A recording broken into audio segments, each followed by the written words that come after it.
At SilverHammer Surveillance, we're about two things. We're about home security, and we're about the smart home. Smart lighting can be both. You can have fun with it, but you can also use it to secure your home. Today, we're talking about some smart lighting that is fun. We're talking about the Yeelight Cubes. Let's get started.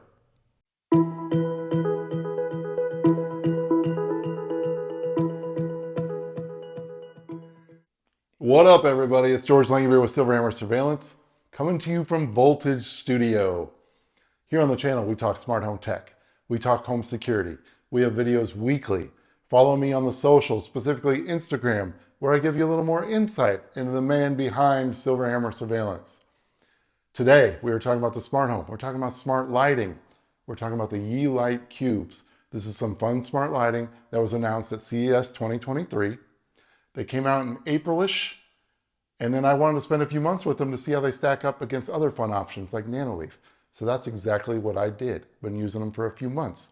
We're going to talk about the app. I'm going to talk about the smart home integration. These were the first smart lights with Matter integration straight out of the box, which is cool.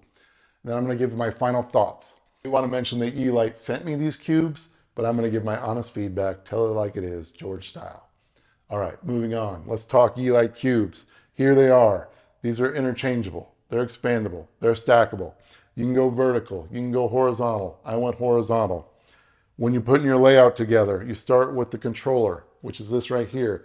It's got your Matter code on it. These are the first smart lights compatible with Matter out of the box, which is awesome. This is where your power supply plugs in. Then you just connect your cubes, and each cube connects to the other. And it's a very satisfying little click, which is awesome. As far as your cubes go, you got the Spot Cube, shines a spotlight across the wall, which is an awesome effect. You got the Matrix Cube, which you can do pixel art. You can do the clock. Then you've got the Panel Cube. All of this, you can do a ton of customization in the Yeelight app, which we're going to talk about. This connects to 2.4 gigahertz on your Wi-Fi. Now you set it up with the Yeelight app, and then you add it to HomeKit, Google Home, Lady A, Amazon, SmartThings, whatever you want to do. I will tell you, in the Yeelight app, I did have to take 3 or 4 tries to get these set up. Now, of course, if you're in the Matter world, you know it just hasn't been smooth sailing since it started. It's getting better, but still, I had some trouble setting these up. Same thing with Apple Home. It took me 3 tries to get them in Apple Home. But once they're in there, they're awesome. Now, they do occasionally go offline, which, you know, I've talked to Yeelight about this. We can't really get to the bottom of that. I'm not sure what's going on there. But for the most part, they're very solid. And no matter what, you've got a button here that you can customize, and you can go through the different effects right here on the Yeelight Cubes. So that's cool. So even if it's offline, you can still have fun with them. But again, just keep that in mind. Sometimes that offline thing can be a thing. All right, so yeah, Apple Home, you can turn them on, you can turn them off, you can put them in your automations, you can change them solid colors, but you don't have all the cool effects that you do in the Yeelight app. So let's talk about the Yeelight app. Okay, so of course you're going to have the Yeelight Station App from the iOS App Store or the Google Play Store. Then you're going to set up your cubes, put them in Apple Home, Google Home, Lady A, Amazon, whatever you want to do. Then once you've got it set up, you've got the app here and you've got your devices listed here. If you had multiple cube configurations, they'd all be here. You got the fun section, which is music flow. I'm not going to do it because of copyright, but you can hit the play button there and it'll actually go to the music, which is awesome. I was just trying it earlier today and I loved it. It's kind of like Nanoleaf does that. Pretty sweet. Goes to the beat. So that's music flow. Then you got your devices. Like I said, if you click on your device, first of all, you've got your power toggle. You've got some preset effects there, but if you click on it, there's your effects floating around up there. Again, you've got your power toggle, another way to do it. And then you've got your brightness, another way to do that as well. You've got artwork and collections. This is where you can start to create an endless amount of customization here, which is just fantastic. You've got clock mode. If you click on that, you've got different clocks. You can do the time, the date. You can have a color blink, but you can change the color. I like the clock mode myself, nice and simple. But yeah, you've got a ton of different options there. If you go into that customization area, you've got your cube layout, you got colors down there, you can do dynamic effects. So much customization you can do with this thing. All right, if you go to your settings wheel in the top right, there's your name of your device. You can rename it whatever you want. Default state, that just, you can switch that on if you want it to come right back on after a power outage, that kind of thing. Module splicing.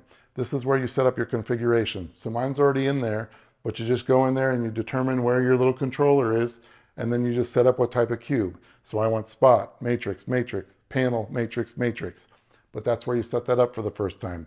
So that is under module splicing. Custom button switching. So it's got a button here on your controller. You can determine what different effects are happening when you press that button. And again, all the different effects you can create, you can just switch it right there on the button. That's the nice thing. When it does go offline, you still got that button to switch effects. But you can change that and completely customize it, which is awesome. LAN control is more of a developer thing. I would stay away from that. But anyway, that's what that is. Firmware upgrade. When you get the app, first thing you want to do is update the firmware. And of course, make sure that's always up to date. Device info tells you your device model, what Wi-Fi you're on, etc., etc. And then enable pairing mode is where you would enable this to pair with Apple Home, Google Home, Lady A, Amazon, etc. So that's that. And then at the top right, your three dots, that's where you delete the device. But I'm not going to just get into the weeds with this, but you can create so many different options here, and it's just so cool. I mean, the possibilities are endless with this thing. That's really, really sweet. When it's working, when it's online. But I do find it to be mostly reliable. I really do. I've just had a few instances where it went offline, but it is nice they have that local control. But yeah, and then down here you've got a Discover tab where this is kind of the Yeelight community.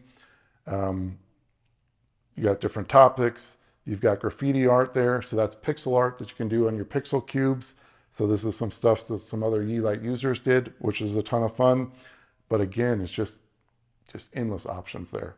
That's the community tab. Then you've got the My tab down below, which is just very general settings. You've got account and security. That's where your firmware upgrade is. That's another way you can get to that. Product manuals, common settings, turn on vibration feedback, terms of service, and about us, which is about Yeelight. My graffiti, where you have your artwork and collections.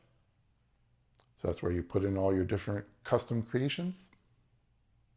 Top left, you've got notifications from Yeelight, whether it's news or official.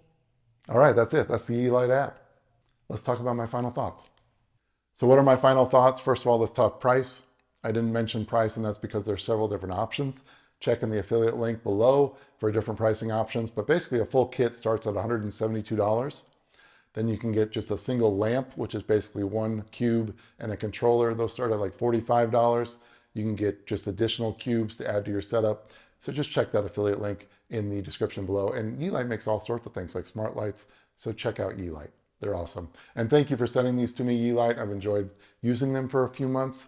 So let's move on to cons and pros. On the con side, we have the setup. It took me a few tries to get these in the Yeelight app. It also took a few tries to get it in the Apple Home app. Now that might be a Matter issue and not a Yeelight issue. Again, it's awesome that Yeelight was the first smart light out of the box with Matter compatibility. Fantastic, but you know, Matter's been a work in progress since it started. It's just getting better. Let's hope that's the case with this as well. Yeelight's on top of it with firmware updates. I have faith that they're going to take good care of us there. So the con is the setup. Another con is Apple Home in general. For me, I just wish there were more options. You can turn them on, you can turn them off, you can change the colors, solid colors, but you can't do all the cool effects. I wish they would just add scenes like Nanoleaf did. That'd be fantastic. So just a little bit limited in Apple Home, and that would be a con. And then a third con for me is occasionally they go offline. Now, don't get me wrong, it's not very often, and I have a pretty high standard with this stuff.